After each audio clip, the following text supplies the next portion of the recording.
Praise the Lord. இயேசுவின் ரத்தம் ஜெயம். தினமும் இயேசு நிகழ்ச்சிக்கு உங்களை கர்த்தராகிய இயேசு கிறிஸ்துவின் நாமத்தில் வரவேற்கிறேன். செய்தியின் தலைப்பு, படைத்தவரின் பார்வையில் நிலைத்திருங்கள், அது போதும். ஆதார வசனம் ஏசாயா 55:6 வசனம். கர்த்தரை கண்டடையத்தக்க சமயத்தில் அவரை தேடுங்கள், அவர் சமீபமாக இருக்கிறையில் அவரை நோக்கி கூப்பிடுங்கள்.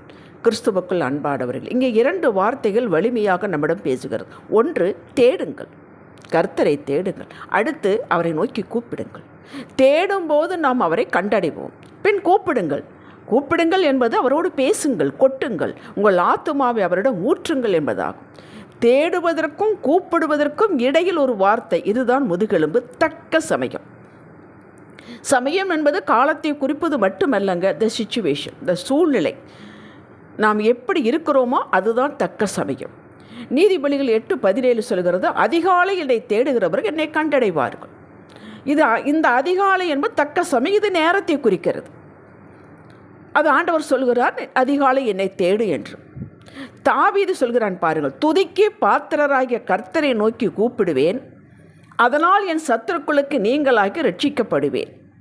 18:3, சங்கீதம் 18:3. இது தாவீதினுடைய அறிக்கை, நம்பிக்கை.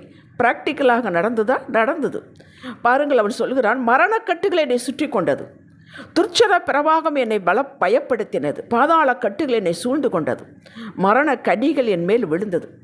எனக்கு உண்டான நெருக்கத்திலே கர்த்தரை நோக்கி கூப்பிட்டு என் தேவனை நோக்கி அவையமிட்டேன். தமது ஆலயத்திலிருந்து என் சத்தத்தை கேட்டார். என் கூப்பிடுதல் அவர் சந்நிதியில் போய் அவர் செவிகளில் ஏறிற்று. சங்கீதம் 18:4 6 வரை. இதற்கு பின் என்ன நடந்தது? கர்த்தர் கிரியை செய்கிறார். என்ன ரிசல்ட்? கை நீட்டி தூக்கி விட்டார், பகைக்கிறவர்களுக்கும் விடுவித்தார், ஆதரவாயிருந்தார், தப்புவித்தார். கேட்டீர்களா? சங்கீதம் 18:16-19 வரை. இந்த இடத்தில் தக்க சமயம் என்பது தாவீதுக்கு உண்டான நெருக்கம், எனக்கு உண்டான நெருக்கம் என்று சொன்னான் அல்லவா, அது அவனுக்கு தக்க சமயம்.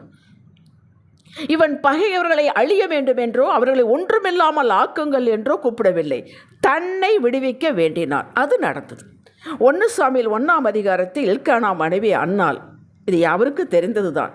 தன் சக்களத்தியுடைய நிந்தையை அனுபவித்தாள். சக்களத்துக்கு நிறைய குழந்தைகள், இவளுக்கு குழந்தை இல்லை. அவள் அன்னாளை மனவடிவாக்கினாள். அன்னாள் எருசலேமுக்கு வருடம் ஒரு முறை குடும்பத்தோடு வந்து தொழுது கொள்ளும் வழக்கத்தின்படி தொழுது கொண்டிருந்தார்கள். அழுவாள், எப்பொழுதும் அழுது கொண்டிருப்பாள். இப்படி வருகிற காலத்தில் ஒரு விசை தன் கிளேசம், தன் வேதனையை முழுவதும் அவருடைய சமூகத்தில் ஊற்றினாள். இது இவளுக்கு தக்க சமயம். தன்னுடைய உள்ளத்தை முழுவதும் ஊற்றிவிட்டாள்.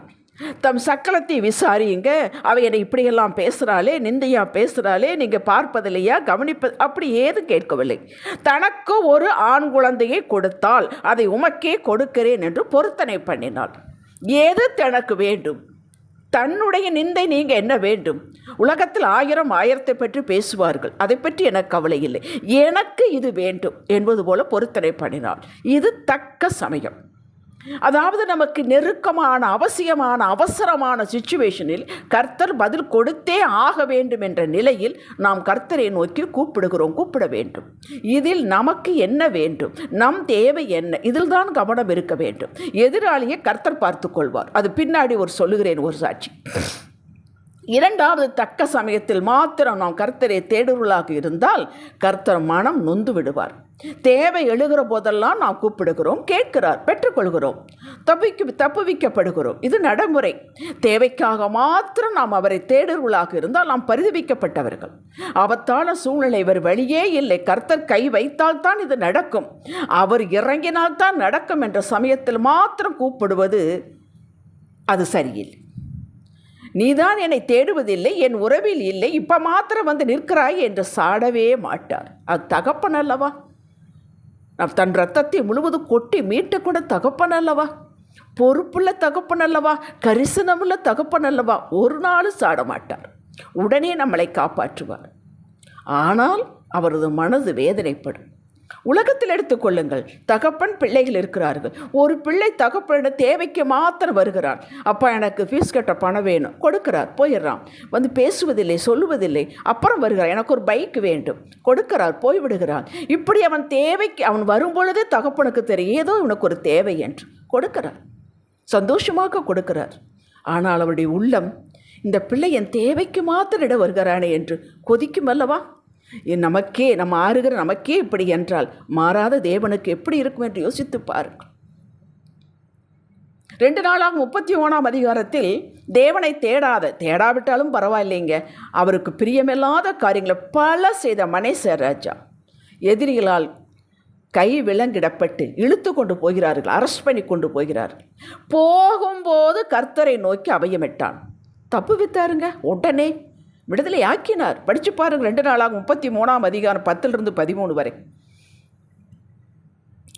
கர்த்தர் நம்மை பார்த்து சொல்லுகிறார், என் மகனே, உன் இருதயம் ஞானம் உள்ளதாயிருந்தால் என்னிலே என் இருதயம் மகிழும். அதாவது தான் மகிழ வேண்டும் என்று விரும்புகிறார் நம்மால. உன் உதடுகள் செம்மையானவைகளை பேசினால் என் உள்ளந்திரியங்கள் மகிழும். நம்ம சொல்கிறோம் இல்லையா பிள்ளைட்ட, நீ இப்படி செஞ்சினா எனக்கு சந்தோஷம். அப்படிதாங்க சொல்கிறார் நீதிமொழிகள் 23:15-16. இது என்ன ஞானம், இது என்ன செம்மையான வார்த்தை?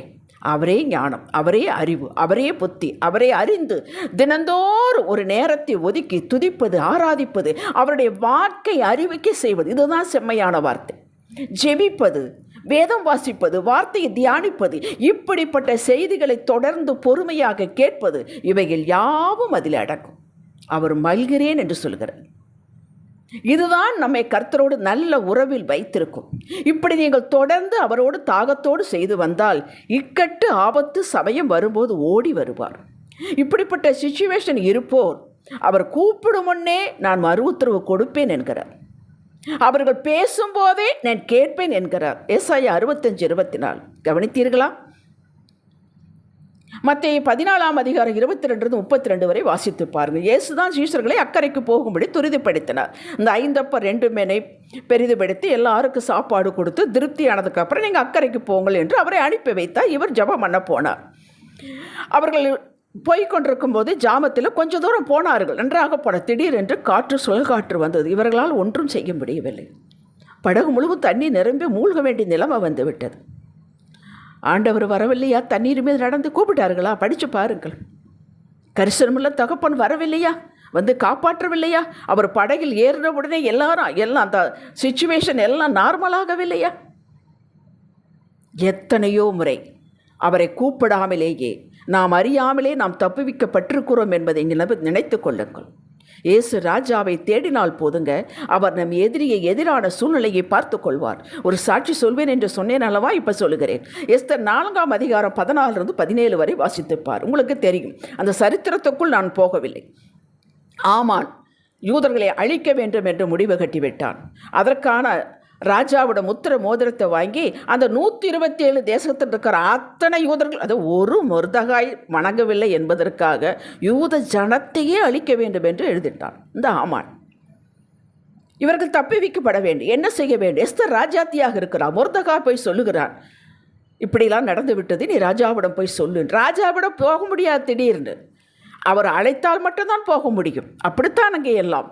அப்பொழுது இவர் சொல்லுகிறாள், நீங்கள் எல்லாரும் சேர்ந்து உபவாசம் போடுங்க, நானும் என் தாதிகளும் சேர்ந்து 3 நாட்கள் உபவாசம் போடுங்க. எதற்கு இந்த உபவாசம்? ஆமானை ஒளியுங்கப்பா, ஆமானை காலை ஒடிங்க, கையை ஒடி அல்ல, ராஜாவிடம் போக வேண்டும். ராஜாவுக்கு உத்தரவு வேண்டும். நான் ராஜாவிடம் போகும் பொழுது அவர் என்னை ஏற்றுக்கொள்ள வேண்டும். கூப்பிடாமல் போனால் சாவுதான், வேறொன்றும் இல்லை. அதற்காக உபவாசம் போட்டார்கள்.